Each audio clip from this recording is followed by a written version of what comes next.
one of the, Matt, correct me if I'm wrong, was this not one of the most watched Super Bowls in history, if not the most watched? You are Matt's, right. Tweeted about, most active on social media, everything. and it was all done here. So that's why we get involved as we do, because you got to remember that when it's February 2nd, as the Super Bowl was this year, and it was about 75 degrees, no humidity, not a cloud in the sky, and people up north are watching this, and they look out their window, and it's just snowing and miserable and dark and gray, and they look outside, and where they want to go. They want to go. They're watching TV. They're watching all the live shots coming from the actual beach itself, and it does wonders for us as a community. It really does put us in the forefront worldwide on the sports side. Matt, next slide, please. And as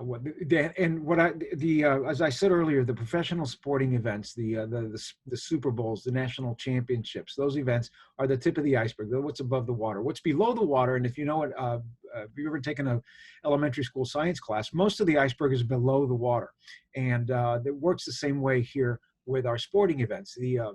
One of the things that we take a lot of pride in is the fact that we are so diverse down here in Miami, and we're able to host a lot of different events. As you see here on the screen on the left is the International Tennis Federation Young Seniors World Championships, which are held in Miami Beach. We use the courts at Flamingo Park, as well as the courts up at the North Beach, the North Beach Tennis Center. And you see Bill Talbot there greeting everybody. Matt, how many room nights did that provide for us? That particular one was about 4,500 room nights all on the beach. All on the beach. And then that's fantastic, the kind of exposure that we got. And that was in October, if I'm not mistaken. The one you see there on the right, the Optimist International Junior Golf Championships, was one that we were really happy to bring here to Miami. The event itself is held in July and August, which is right smack dab, obviously, in the middle of summer. That one provided 4,400 room nights in the Doral area. For us, it was held at the Doral. Was it the Gold Course, Matt? That it was. It was on the Gold Course.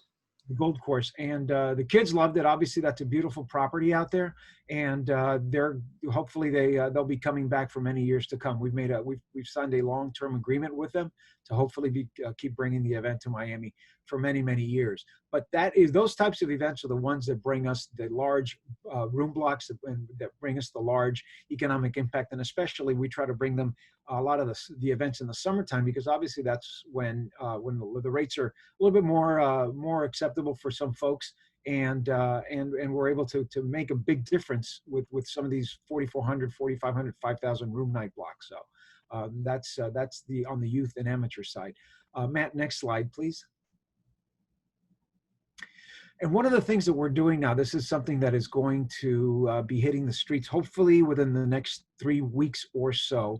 It's the very first inaugural sports and entertainment venue guide. We have an incredible amount of venues here in Miami-Dade County that we use for different types of sporting events. Now, obviously, everybody thinks of the big ones, the Hard Rock Stadium, the Miami Heat Arena, Marlins Park, the Homestead Racetrack, Homestead Miami Speedway. A lot of people think about those, but there's also a lot of different locations within Miami-Dade County that we use for sporting events. This guide, which is going to print, I believe, in the next week, is going to highlight everything from obviously Hard Rock Stadium all the way to county city parks. We have an entire section on city and county parks that can be used for different sporting events. We have obviously all the major stadiums and arenas, but we also have all the different colleges and universities. We're blessed to have 2 Division 1A college programs here in town, obviously the University of Miami Hurricanes and the FIU Panthers, but we also have an incredible amount of programs that are Division 2, Division 3, and an AIA, which are obviously St. Thomas, Barry, Florida Memorial, et cetera. A lot of those, Johnson and Wales, they have venues, they have great gyms, they have great areas that we can use for sporting events. Not to mention, obviously, the parks, the different golf courses that we have, the different ways that we can go out in the water and have Miami centric events on the water. The one in January that we hold is the Sailing World Cup, which has been held here in Miami for decades. It's just another one of the different events that we hold here in Miami that bring in the hundreds of millions up to billions of dollars in economic impact. Next slide, Matt, please. And as I mentioned earlier, a lot of these annual sporting events that have been here for many, many years, we are involved, not with all of them, but we are involved. Well, I'll take that back. We pretty much are involved with all of these major ones. The Miami Open, not only do we sponsor, but we help them also try to look for grants to keep the event here in Miami. As you all know, this event was held in Key Biscayne for many, many years, and they had to move out of Key Biscayne. And what better place than Mr. Stephen Ross's stadium, where he turned around and built a multitude of tennis courts and turned a football stadium into a fabulous tennis facility, which this year, unfortunately, due to the current pandemic, the event had to be canceled and moved to 2021, obviously. But this event signed a long-term 30-year deal with the stadium, so they're not going anywhere. That was one of our biggest concerns, was that the event was being lured to another location here within the state of Florida.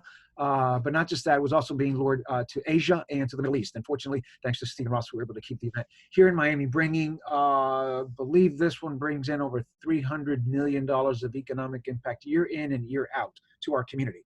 Also up there, you see the Lifetime Miami Marathon. It's become an annual destination race for a lot of the folks in Latin America. Every year, about 20,000 to 22,000 folks take to the streets of downtown Miami and Miami Beach as they run the race. We also work with them to help them get grants, and we also work with ESPN Run to broadcast special every year. It's an hour-long broadcast, pretty much an hour-long commercial for Miami as to where runners run here in Miami, and it just shows, it highlights and showcases what a great community we live in.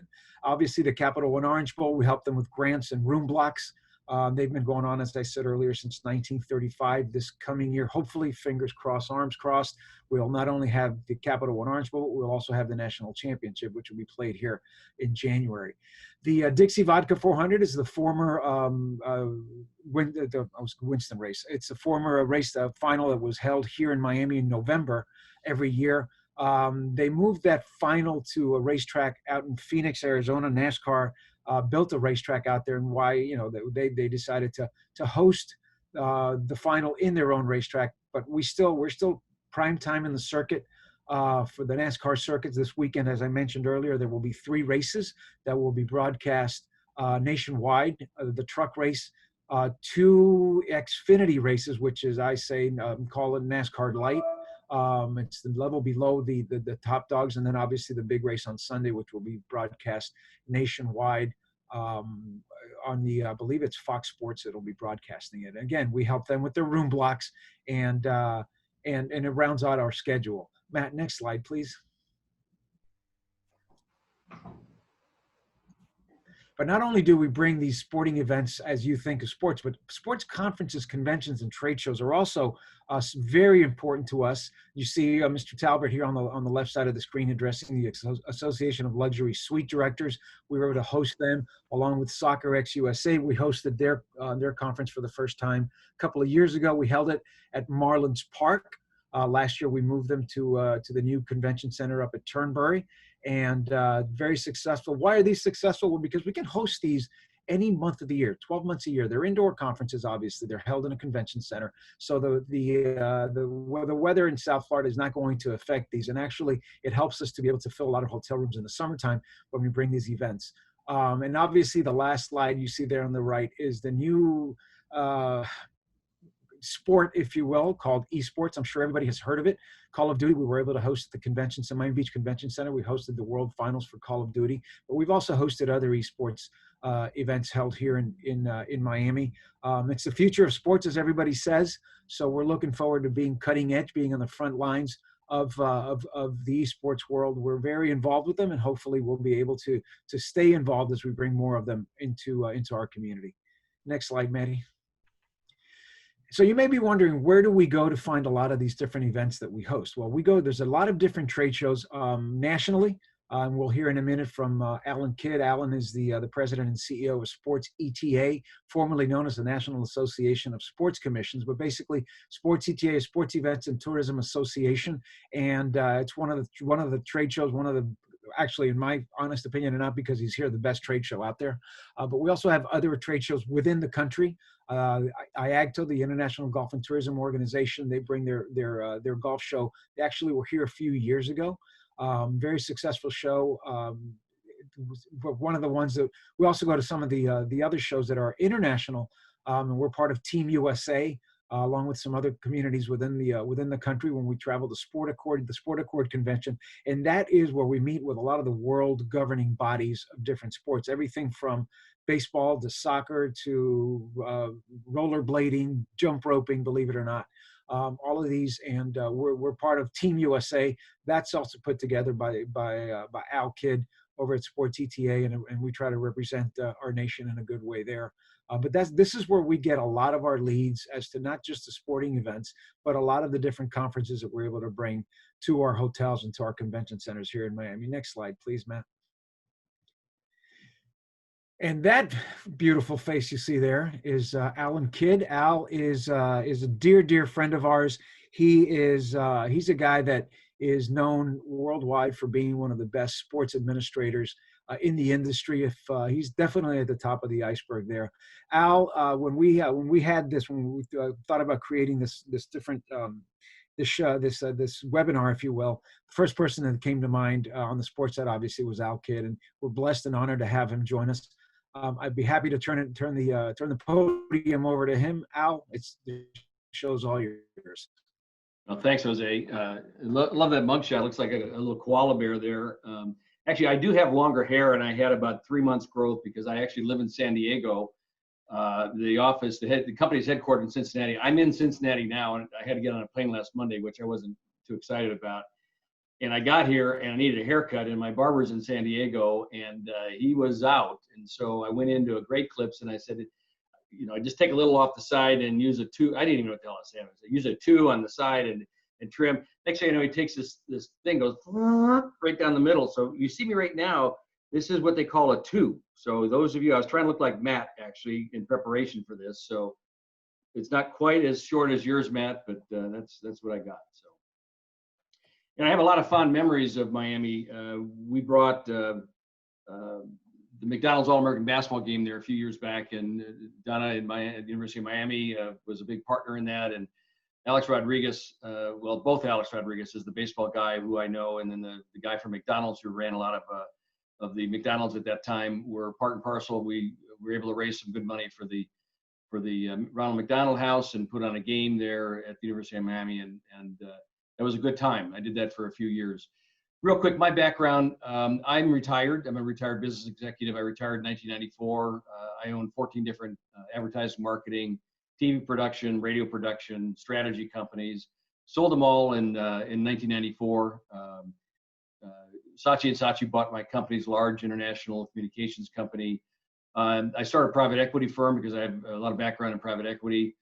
And I built that up, and then in 2003, the mayor of San Diego asked if I would help build a marketing presence in sports in San Diego. So I took over at that time, which was the Hall of Champions, which was the largest sports museum in the country, 70,000 square foot building. If you ever get a chance, it's no longer in existence, but the number of high profile athletes across the board is staggering in San Diego. And I didn't realize till I took the job. And to build a sports commission. We had done some work with Super Bowls, which I was on the operating LOC, local organizing committee with Jim Stieg, as a business executive while I had my companies in San Diego. But I took over the sports commission. We ended up building up to 35 staff. We did 360 events a year, and I retired from that in 2011, went back into private equity.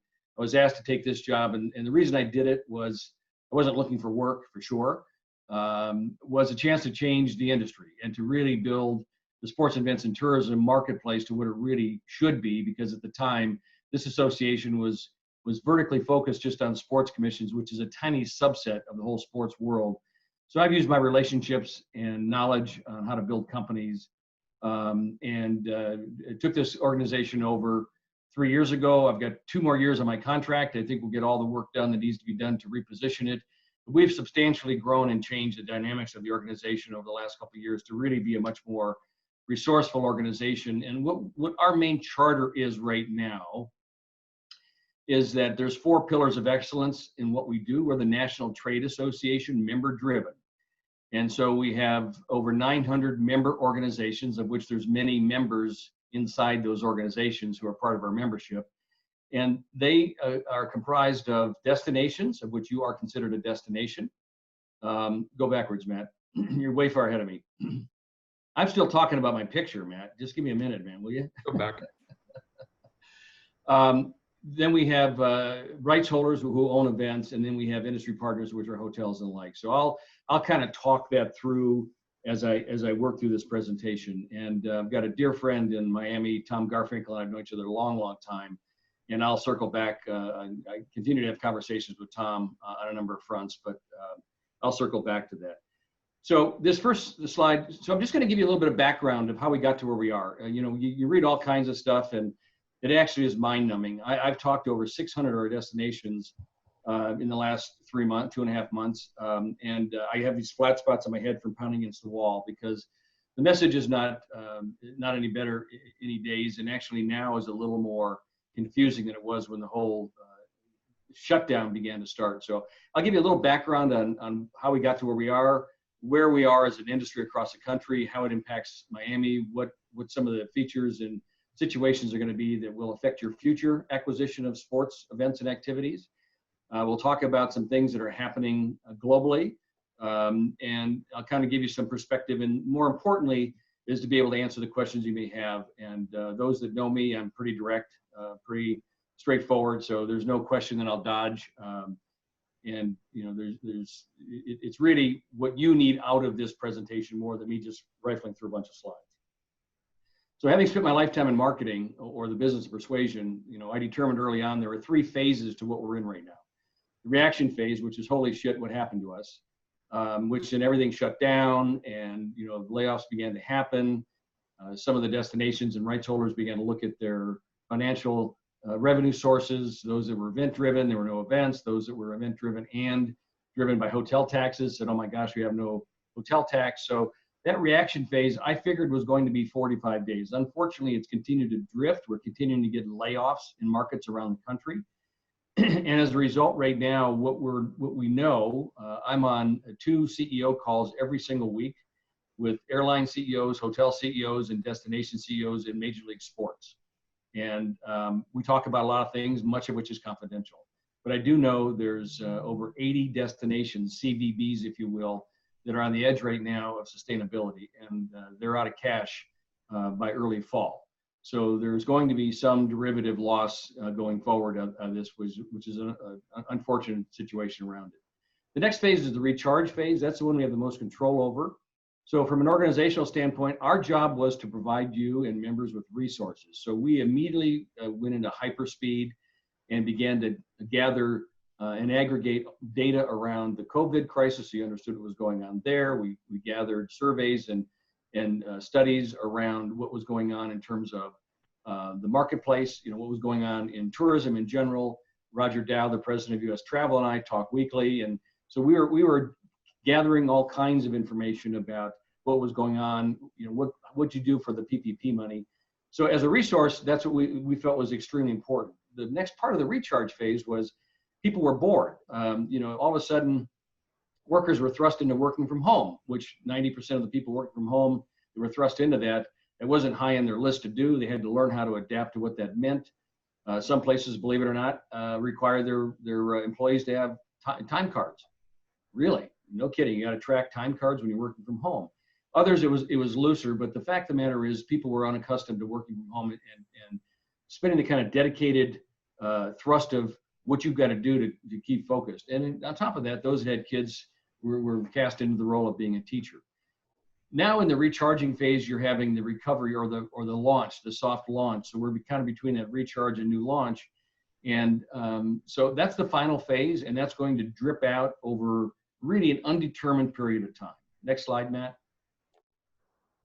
So within those 3 markets, the destinations, the industry partners, and rights holders all have different aspects that they've got to concern themselves with. So the destinations right now, what we've learned is on average, the budget for next year for destinations, which means primarily CVBs, because most of our members, 90% of our members are CVBs that have a sales arm in sports, much like your organization.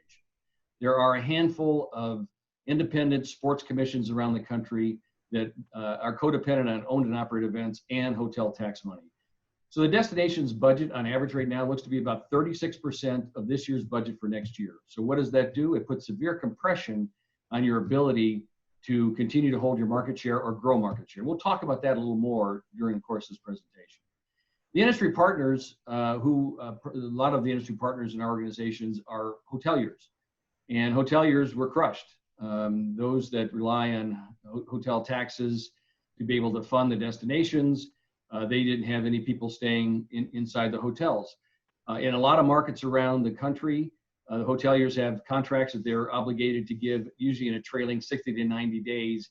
They have to remit the collections for transit occupancy tax to the city, who then distributes out to the destinations. In some cases, hotels knowingly held the money so they could sustain themselves in a time which was all about survival. They know if they were pressed, they would have to give it back up later, but they were trying to play the balance game on cash management.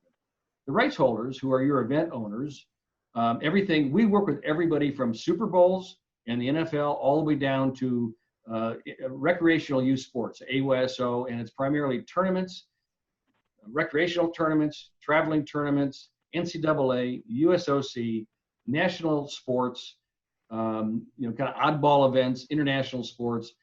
Many of the rights holders are small businesses, and they did not get PPP money.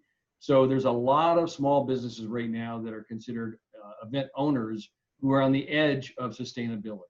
So over the next year, you're going to see both destinations and rights holders be pressed to stay in business. And that's just an outcome of everything that's going on right now. Next slide. So part of the recovery. Getting there, there it is. Yeah, part of the recovery is, what are the ground rules? And unfortunately, or fortunately, how you look at it, the United States is really governed by 50 states. Some countries around the world, they can make an edict at a federal level and get things done. Here, we don't. And not only is it done by state, but it's organization by organization. So each rights holder has their own rules. Each facility has their own rules. Each city has their rules. The state does. The CDC has rules. U.S. Travel has rules. So it's really a very confusing time period as to what are the ground rules of re-entering the business of the business. We're part of a number of large coalitions of venue managers, stadium managers, travel people, sports people who are developing templates. Our website right now has a number of those aggregated templates and some of the coalition of some of the ground rules. And as I said earlier, it's kind of mind-numbing, because what you're going to see is everybody's rules change.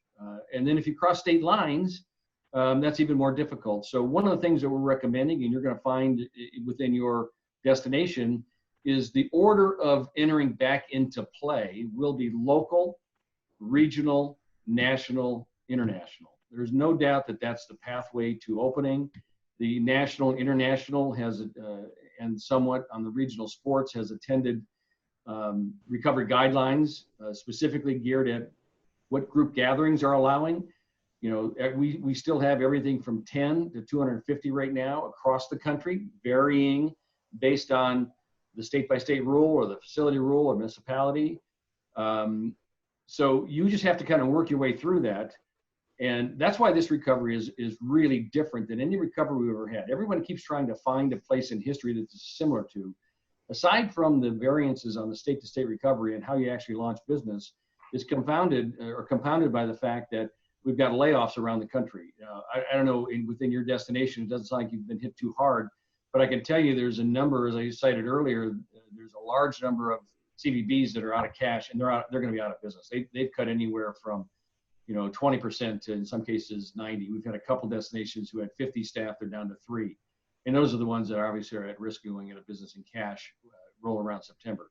That's why this recovery is a lot different. So it does create opportunities, though. And I've owned enough companies and been through other crises that were very important in the industry I was working in at that time, that you learn that crisis also creates opportunity.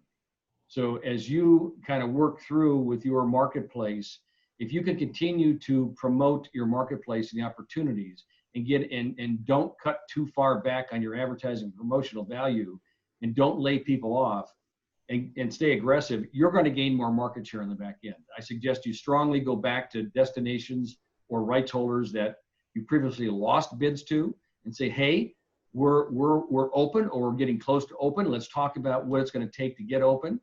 And you'll find that you'll gain business. And as I talk to these destinations around the country every single day, there's very few who are in that kind of position.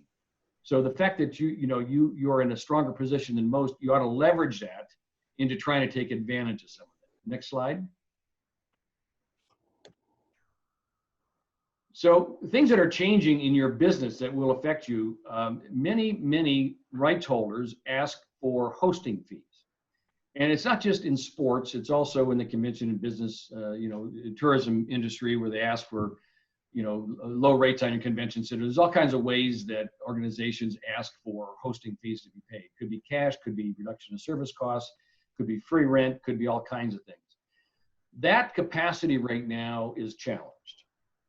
And it's an opportunity for you to go back to any contracts that you have where you've agreed to pay hosting fee with rights holders. If it were me, I'd be negotiating the hell out of those and trying to drive those costs down. And some of that has started. I've worked with some markets in Florida who are beginning to look to do that. The rights holders are panicking. I was on a call recently with a major league sport who has got a bid out now for a draft. You can kind of figure out what sport that is. And the 3 cities that we're looking at are saying, hey, that $5 million hosting fee is being challenged right now. And so this is an opportunity to try and get your financial obligations reset. And I would be very, very strongly looking at resetting those. Now, you're going to get a fight by the rights holders, but there aren't a lot of choices. And if you're bullish about opening and you have facilities that are a little more progressive about opening, and you guys are on the front end of the curve, as you look at the national landscape on what's opening out there, both in facilities and destination outdoor space and indoor space, take that to your advantage if it isn't part of your advantage. So the importance of keeping your team together really keeps the faces of your sales process out there across the board. Now, one thing that we've done successfully is we've helped organizations expand what the purchase is for the sporting event. And oftentimes we use the sporting event in the middle of a larger event. So we have been able to bundle entertainment, film festivals, beer festivals, world trade conferences, leadership conferences around a sporting event to extend the stays around those activities. And it doesn't take a lot of thought to be able to do some packaging. And one of the things we did in San Diego very successfully was to do that. So we went out and gathered up some of the sports activities and got some major marquee sporting events. And even some of the other ones that I call meat and potatoes, we were able to wrap some of our other partners, like your film group right now. You could do some cool things around sports films or motivational films or leadership films. So start thinking innovatively and creatively of how you do your bundling and try and extend that stay beyond just what that sporting event is now. Now, I said a moment ago that it's local, regional, national, international in terms of travel. So your regional sports has been driven by what they call the drive market. The drive market heretofore has been about 250 miles, which is 4 to 5 hours of driving. Well, right now, a recent study we did across the country, it's up to 500 miles. So you're having parents with these travel teams willing to drive 500 miles to an event, to a games, drive home. They don't even want to stay at the hotel. We think the hotel stay consideration will relax once they do that a couple times, or they got to be back the next morning. So as an enterprising destination, start looking at additional revenue that you can bring in your community. Start to construct relationships with your restaurants, with some of your attractions, with some of your, AMC, with your film groups, and provide other kinds of services and activities. So when those people are in town, they can spend it in a different way. The drivers primarily has been hotels, and that hotel being the main driver is going to be challenged. There's no research out there that says that within the next 18 months, we're going to be anywhere near what occupancy was or RevPAR was 6 months ago, anytime soon. So be smart, understand the market you're working in, and start to broaden innovatively how you go and sell your packages. One thing that's occurring with some of these markets and laying off, and if you guys are insulated, it looks like, is that there's been a reconsolidation of the sales function, particularly in CVBs. So they would let people like Jose and Matt go. I'm not suggesting that, but they would then reconsolidate that backwards back into the CVB. So whoever was doing the sales for large markets or group markets or medical or religious is now taking sports over. So we look at a reconsolidation because of the layoffs. There's going to be a lot of people who are going to be disadvantaged as far as the cities around the country who are going to have people who don't know sports. The major difference in sports, tourism, securitization for activities is that for most of the CVB work, when you sign a contract, your work is done. In sports, when you sign a contract, your work just starts. Ground support for sporting events is critical. If you don't have a team that can take care of getting porta potties delivered or submarine sandwiches at lunchtime or negotiating a deal with your local venues or serving as just chalking the lines in a softball tournament, that's what's required for those rights holders to consider coming back to your event. I don't care if it's a Super Bowl all the way down, they're looking for ground support. So that's the major difference. Markets that have had these layoffs, you guys haven't done it, you're going to be in a stronger position to grab market share as a result of that. And we already talked about the financial stability of event owners. The last thing I'll talk about in part of this slide around the back to play is more and more local municipalities, including CVBs, are looking at the prospect of developing owned and operated events, from beer festivals to film festivals to sports events to races, you name it. I would guide you cautiously. When I ran San Diego, we had 30 owned and operated events. We produced about $14 million profit just from sports, and we were an independent sports commission. As I said, we did 360 events a year. Go into it lightly, know that there's a risk-reward ratio to that. If you think you're going to go in because it's your own, you're going to make money, it takes 3 to 4 years to get anything reasonable. There are some people in that industry that I would recommend you talk to that do that very, very well. And one of the great things is if you need that kind of help and you're looking at doing owned and operated at any level, please call me. I can guide you through some of that. We are talking to markets around the country right now who have terrific owned and operated events and trying to help them bundle the training programs, the guidebooks, the operational guides, and putting it together in a way that they can license it to a market for a small annual fee, which would give you a leg up on trying to do your own owned and operated events. And some markets like Richmond and Kansas City, those close friends of mine, we're talking with that. There's an event right now that the Richmond backers are putting out. It's a race across America. It's a virtual race from San Francisco to Richmond, or actually to New York. It's not going through Richmond. And they've got over 2,100 people signed up for the run. It's running across America, nonstop running. It's a terrific idea, terrific event. They're getting revenue. And John Lugbill, who runs that group, and I have been working on this now for a number of weeks. It's really a cool thing to do. But that's the kind of innovation you got to start thinking about with owned and operated. It doesn't look like you do a lot of that right now, just from the quick run through that you guys gave me, but I'm willing to bet you do some. And I know when working with Tom Garfinkel in the past in San Diego, we did a ton of work with the pro sports teams there. I know he's really innovative. And if you find ways to get in and provide some level of additional service or products around some of those things, he has proven over the years to be a pretty good partner. Next. One of the things we did was, the bad news goes on and on and on, and we don't want to continue to march bad news out there. So let me just see something here.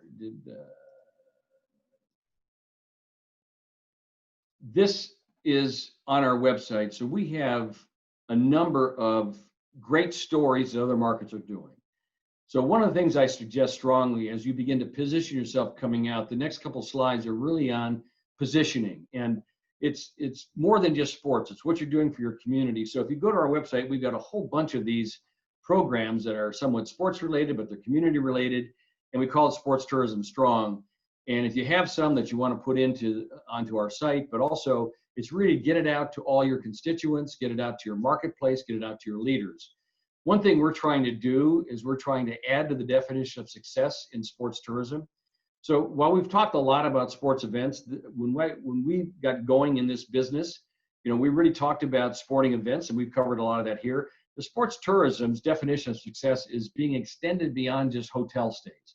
Hotel stays are very important because it's the driver of TOT, and you get shares of that. It keeps your hotels liquid and keeps them fluid. And you guys have a responsibility to perform against your financial partner on that.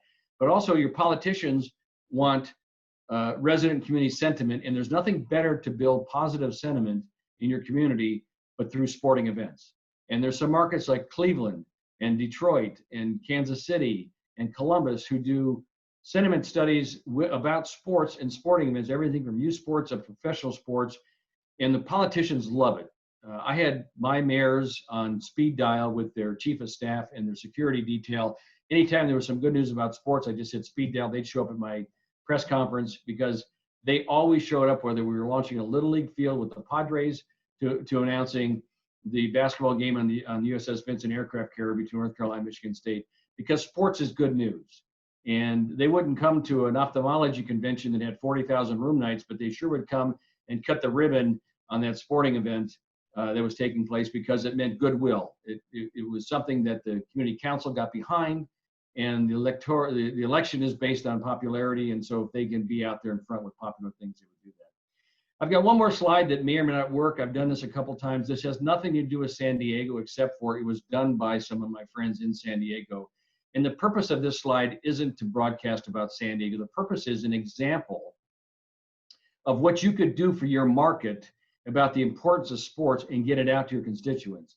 And this message on the next slide really is about how important sports was or is to the marketplace.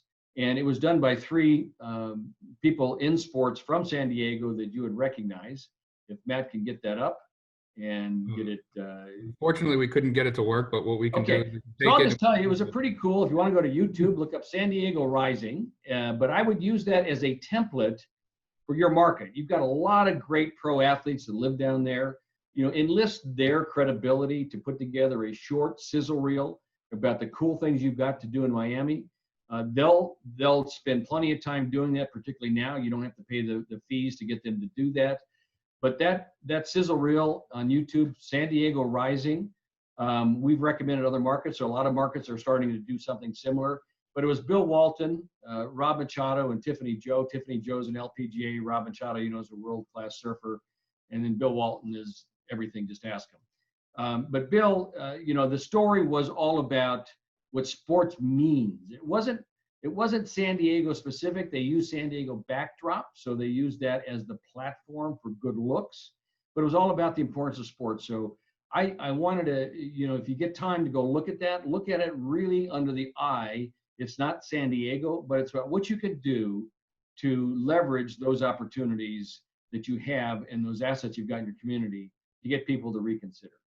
So I could dribble on and on and on about more things, but that's a quick run through. I'm happy to take any questions that you may have right now. Thank you so much, Alan. We really do appreciate everything that you've done for us as a community, and specifically for Matt and myself. We're very happy to call you a friend, my friend. Al's information's there on the screen. Please feel free to reach out to him. Matt, if we could go to the next slide. We'll come up to our film and entertainment side of the equation. We are running a little tight on time, so I'm just going to drop it over in Sandy's lap. Sandy, you're on. Good morning, everybody. You can switch the slide, Matt. So thank you. Thanks for being here, and I'm honored to be able to present. So I am the film commissioner for Miami-Dade County. That means I work for the county. Our office is under the Department of Regulatory and Economic Resources, and that means that we do both. We do permitting, film photo permitting, as well as we're obviously an economic generator. You can switch the slide. Next slide. I will tell you that our partnership with the Greater Miami Convention and Visitors Bureau is like none other. We are mano a mano. We work extremely close together to bring screen production to Miami-Dade County. And that obviously has positive impact to all the hotels and the residual, obviously the tourism. Our partnership is incredibly invaluable, and I thank the GMCVB every day for our partnership. Next slide.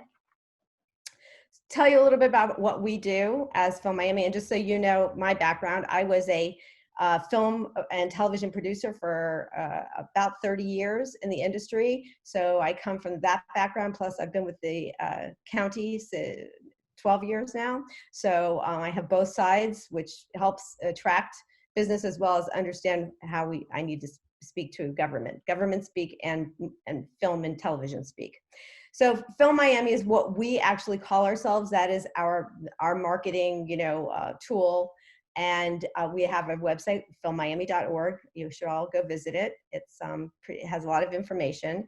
But we are a full service film commission. And what that means is that we provide location logistics assistance, and I'll go into that a little bit later. We're government liaison, obviously. Our production companies are our client, our county departments are clients, as well as our federal and state partners and municipalities are clients. So we're sort of in the middle of it all.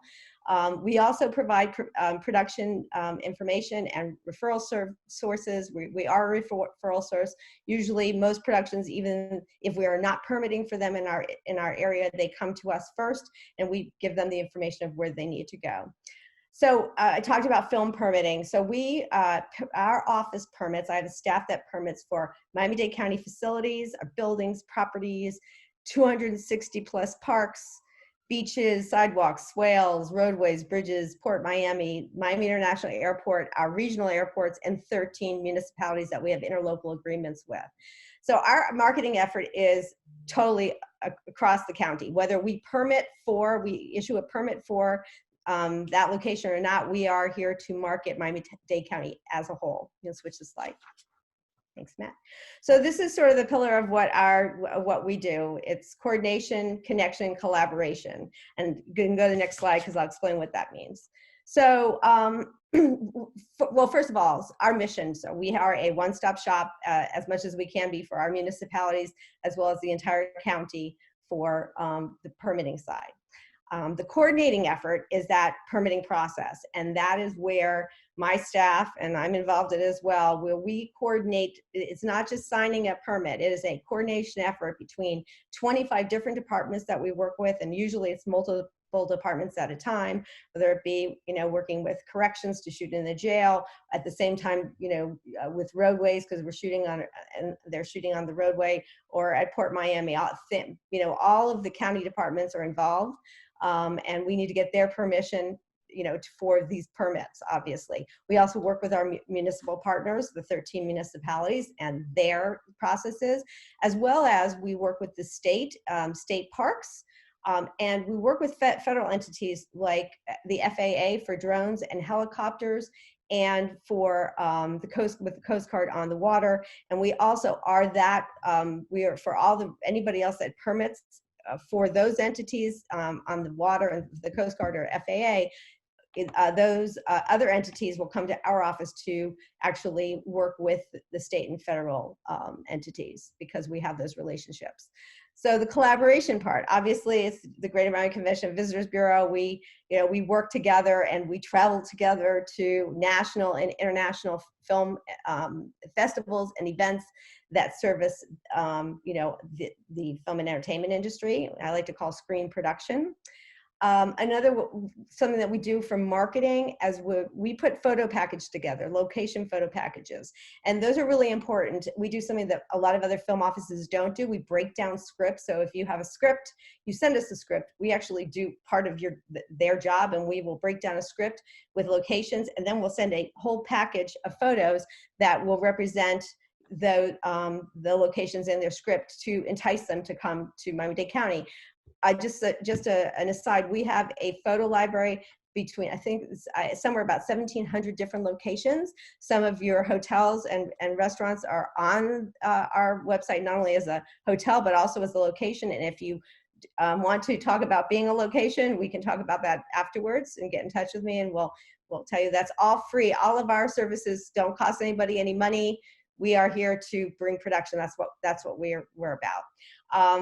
We also, our mission is to attract film and television events to Miami-Dade counties, for example, NATP, and some others that we'll talk about in a second.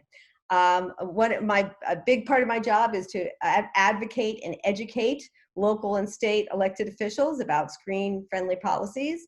And also, that also incorporates the close connection to tourism. So it's sort of a hand-in-hand situation. I will tell you, I don't speak to a legislator without ever mentioning what it means for tourism, not only the heads and beds from the production coming in, but that residual advertising that we'll talk about in a second.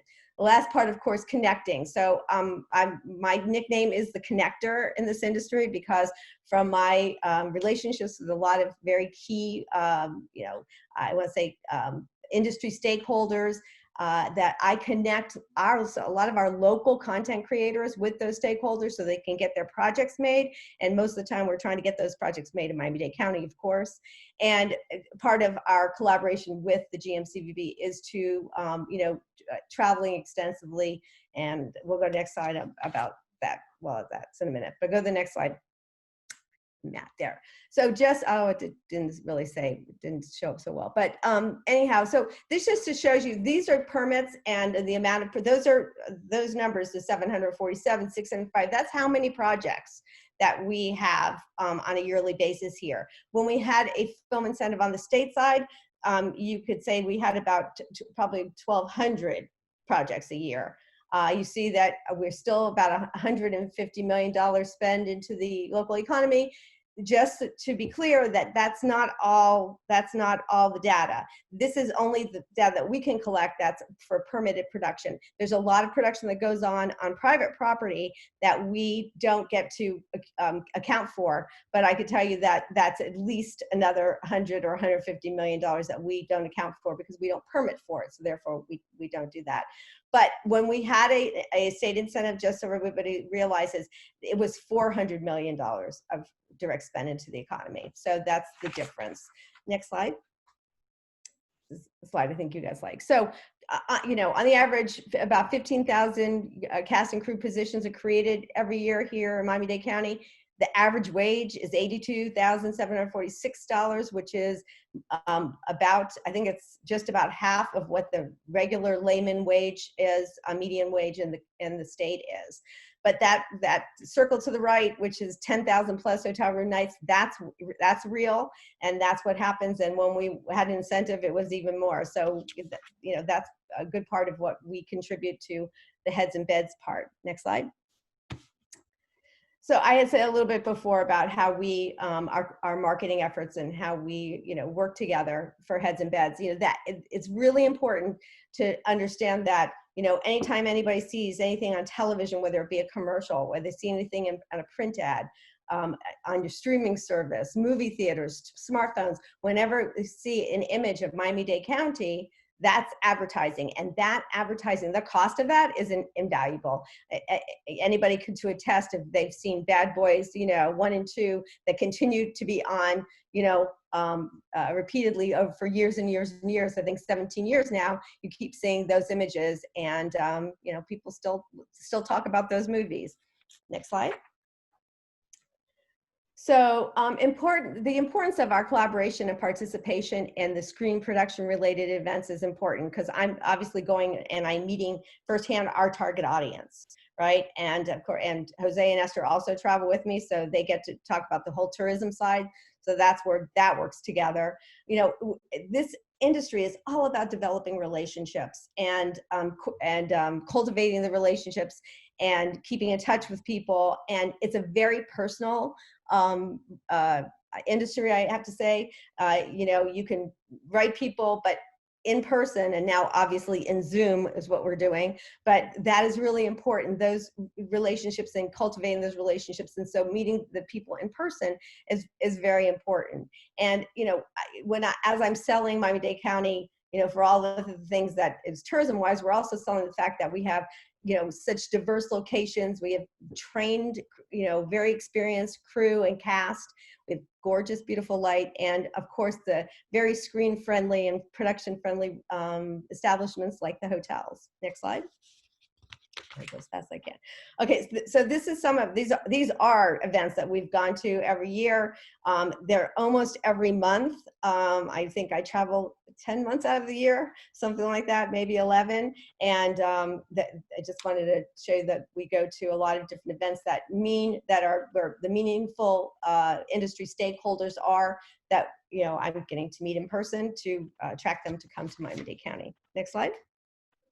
We also, as I had mentioned before, we also try to attract events like NAPI and Kids Screen that's here. Miami Film Festival's here anyhow, but the Miami Media Film Market and the American Black Film Festival. Those are all local events, just like the ones that we go to. These events are locally that the GMCVB works with together with myself, also so that we have a presence there and we're meeting the stakeholders in our own backyard, which is very important. Next slide. And that comes to local film festivals, and I go just about as many as I can if I'm in town. If I'm not, then I have someone represent me, but that's as many film festivals. And these are film festivals where a lot of people come in for them, so that's a lot of heads and beds. And it's also, again, a place for us to be able to show off our, in person, show off our beautiful area. Next slide. So as I was talking a little bit, I said this before about these are the related events. I'm going to go to the next slide because it's about Slam Dance. So Slam Dance was the most recent film festival that we've attracted to come to Miami-Dade County. It's huge. And I actually like the quote that I took from IndieWire, which is, of all the Slam Dance myths that developed over the last 35 years, the biggest fallacy is that, let me see if is that being magically discovered in launching one's career on a snow-covered January evening in Park City. If anything, that does happen, but that happens across the street at Slam Dance. Slam Dance is traditionally, and has for 25 years, been in alongside Sundance, the Sundance Film Festival in Park City. And Slam Dance is really where a lot of the content creators actually start. For example, the Russo brothers, who've done The Avengers, Florida Project's Sean Baker, these are directors, Lena Durham from Girls, and Christopher Nolan, who Dunkirk and Inception. So they started and were discovered at Slam Dance. We attracted Slam Dance to come to Miami, and it was the board. They need places to shoot. It's changed. The environment has changed. And a lot of times these productions have gone overseas to shoot their content because of incentives. That's changing. They want to stay in the United States. They want to stay close to home. So that is actually a very unique opportunity for hotels and restaurants and retailers to provide a safe environment for larger scale productions. And that's really important. The safety part for the production industry that's important. So Global Hollywood has been recommending sequester and quarantine production. And that means movie studios, I'm talking about it, Tyler Perry Studios in Georgia starts theirs in July, and unions have been speaking about it. But the sequester quarantine production is where hotels become basically the host. Almost everything is done in the hotel. They can go outside to do other things, to shoot at other places, but the hotel not only is it the heads and beds, but you become a location for that production. Your restaurants, your ballrooms can become where sets are built, and that it's a unique opportunity not only to put heads and beds, but also get location fees for your hotels, and as well, obviously put people to work on the hotel side. And I say, what better place to sequester and have quarantine than Miami-Dade County? If you're going to choose going to, I don't know, Georgia or North Carolina, I think they're going to probably want to choose to come to Miami-Dade to do that. So that's a unique opportunity that I've been working with the Greater Miami Convention Visitors Bureau on. I'll let you know that we just started permitting, and we're already busy again. So that's really great. Great news. A lot of commercials and music videos, and the rest will start following. Next slide. Trying to do this fast. Okay, so it's just some of the projects we've had, big projects that we've had locally. Probably everybody knows about them. Moonlight, of course, won the Oscar. Everybody knows that. We still use that. Critical Thinking and RIFA were supposed to actually premiere at South by Southwest Film Festival, and RIFA was at Miami Film Festival. What happened was COVID came and they could not actually premiere. So those are upcoming to premiere. But this combined is a lot of money that was spent here. And Marvelous Mrs. Maisel they did an entire episode in Miami-Dade and showed us off beautifully. Next slide. Yeah, there we are. Okay, so just want to show you, this is just commercials. So what it brings into an economy into just like for a couple of days it might mean, a week of hotel room nights, but this is, the range is everywhere from, $75,000 to $500,000 for a commercial. And you were talking about sports, but we get a lot of sports celebrities coming here and want to do their commercials here, especially during the Super Bowl. We were inundated with sports commercials. So we are a favorite for sports commercials, and we're very happy and pleased for that. And next slide, and I think I am finished. That's just something pretty.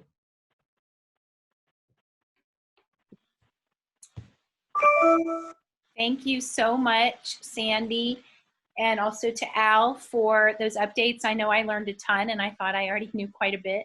I'm already thinking of ways to help our partners connect with you further. So I did get a couple questions along the way. These were closer to the sports presentation, but I'll ask Jose to chime in on this one, unless he has another person who might have a better answer.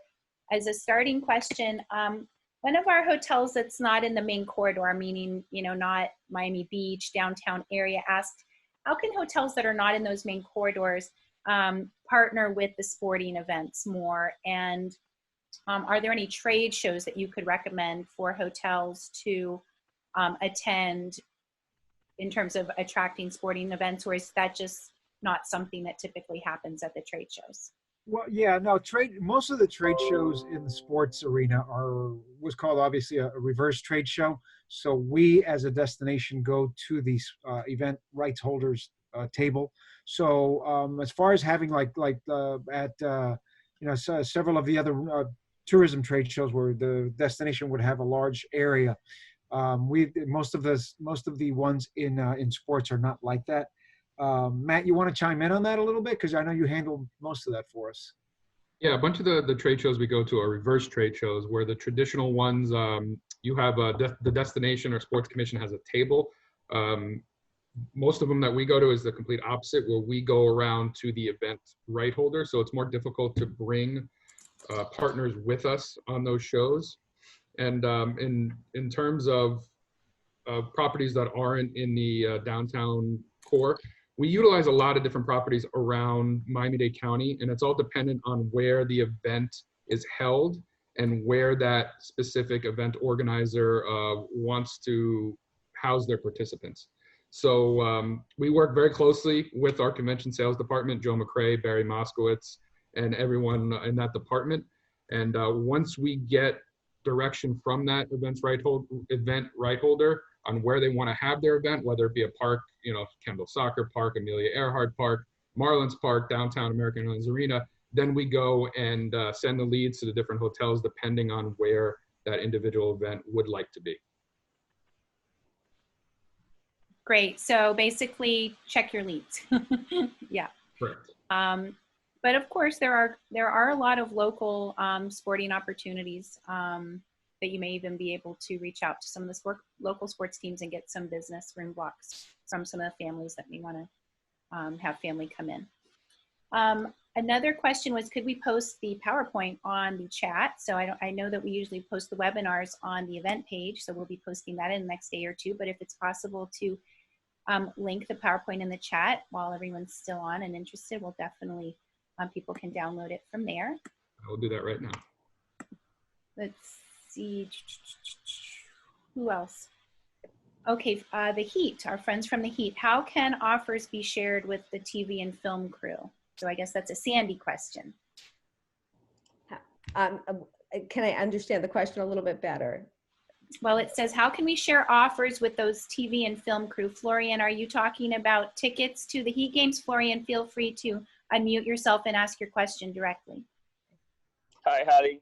Hi, everybody. Yes, that was the question, because it seems to have a lot of TV crew, film crew, and I'm sure that they must have some downtime sometimes, and maybe they could be interesting in coming to one of our games. So that's why how can we connect with those people, and how can we share offer with them, so that if they want to pop up to a game, they could just come, and we'll be happy to share that a lot of offers with them.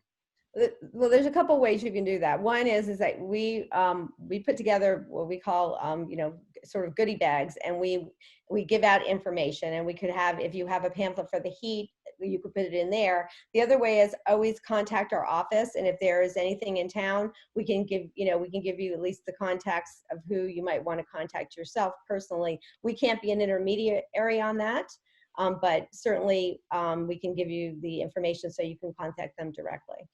Sandy, do film Oh, that really have downtime when they're filming, or are they really 16-hour days and maybe they sleep a little? Well, so they have 16-hour days, but before and after their shoots, they absolutely do have downtime. And there are sporting events here. They ask us for tickets, and we go, we're government, we can't give away anything. But they ask for tickets, or and we try to put them in the right direction of where they can go to get whatever they're looking for, and whether it be an attraction or a ticket or a place that they want to go. Awesome. So Matt just sent me the PowerPoint, and it's 50 MBs, so we cannot post it on the chat, but we will add it to the, what we can do is I will upload it to a link, and we can send it to everyone that participated as an attendee and send it via email. And then we'll also have it posted on the website. So thanks for trying, Matt, though. I don't think anyone wants to download. I think it just loaded, so if you want to grab it, hopefully you can get it. I see it here. Thank you. Yeah, if anyone does see it and wants to go ahead and download it, I think it'll work. It's a big file, but it should work. Any other questions that we can answer? I mean, now you really do have the film queen and the sports king here. So any questions that we can answer now? Or again, you can follow up with us separately. We'll be happy to connect you directly with Al or Sandy. I wanted to just say that if anybody any of the hotels or establishments want to get in touch with us about putting their entity into our film library and our photo library, please let me know. We also have a film friendly link of hotels, so please, for sure, I know that you can reach me, and the CVB knows how to get a hold of me.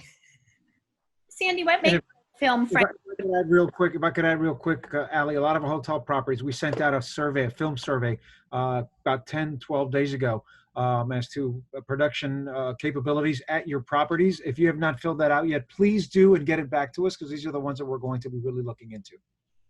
Oh, I was just going to ask that question, is how can hotels show themselves as film friendly? But there you go. Perfect. You're ahead of me as always. Read your mind. I want to give Jose a shout out, because he also is usually my voice of God when we have in-person events. So God, thank you very much for your voice.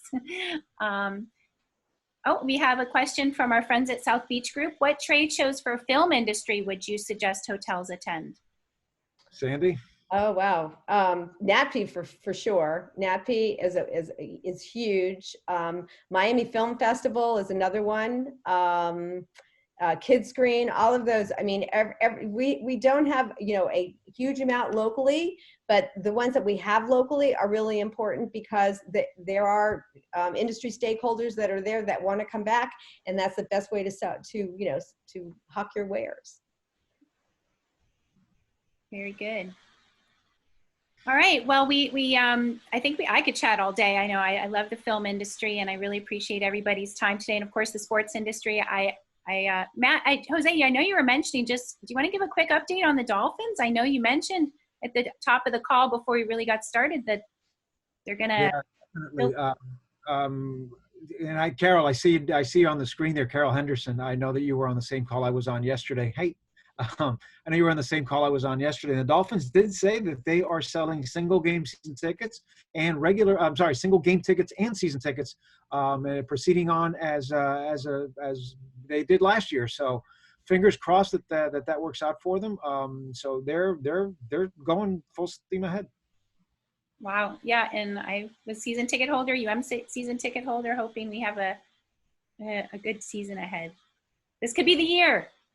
Yeah. Yay. Yeah, right, Allie.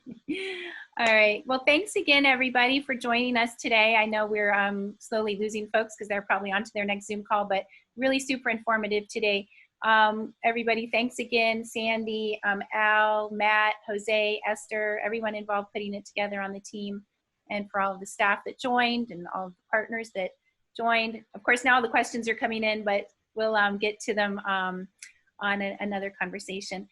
For those of you who can join us next week, we're looking forward to having the HCP media team. They have some new ideas and strategies to get our print vacation guides into the hands of folks, because there's a whole new world out there. So we have some new processes that hopefully will be helpful to continue to get all the amazing things to do into the hands of visitors.